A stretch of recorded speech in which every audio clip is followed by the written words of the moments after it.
Hi hello வணக்கம். இன்றைக்கி நம்ம சேனலில் யம்மி அண்ட் டேஸ்டி டோனட்ஸ் எப்படி பண்ணுறதுன்னு தான் பார்க்க போகிறோம். இதுக்கு ஒரு பவுலில் கொஞ்சம் மில்க், ஒரு எக், கொஞ்சம் சுகர், கொஞ்சம் ஈஸ்ட், கொஞ்சம் ஆல் பர்பஸ் ஃப்ளார், கொஞ்சம் பட்டர் எல்லாத்தையும் சேர்த்து கையில் ஒட்டாத அளவுக்கு நீட் பண்ணி எடுத்துக்கோங்க.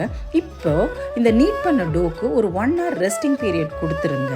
அதுக்கப்புறம் இந்த டோ இப்படி ரைஸ் ஆகிருக்கு பாருங்கள். இப்போ இந்த ரைஸ் ஆன டோவை கொஞ்சம் எடுத்து இதையும் நீட் பண்ணிவிட்டு ஒரு ரோலர் வச்சு ரோல் பண்ணிவிட்டு இதை டோனட் ஷேப்பில் கட் பண்ணி எடுத்துக்கோங்க. இதுக்கும் ஒரு 1 hour ரெஸ்டிங் பீரியட் கொடுங்க. இந்த டோனட்ஸை நம்ம வெளியே பேக்கரியில் போய் வாங்கி சாப்பிட்றது எவ்வளோ காஸ்ட்லின்றது எல்லாருக்கும் தெரியும். இப்படி நம்ம பண்ணால் காஸ்ட் எஃபெக்டிவ் டோனட்ஸ் வீட்டிலையே ரெடி பண்ணலாம். இப்போ இந்த டோனட்ஸை நல்ல சிம்மில் ஃப்ரை பண்ணி எடுத்துக்கோங்க. இந்த ஃப்ரை பண்ண டோனட்ஸை உங்களுக்கு தேவையான கிளேஸ் கோட்டிங் கொடுத்து கிளேஸ் பண்ணி எடுத்துக்கோங்க. Now your delicious doughnuts are ready. Please like and subscribe. Ingredients in the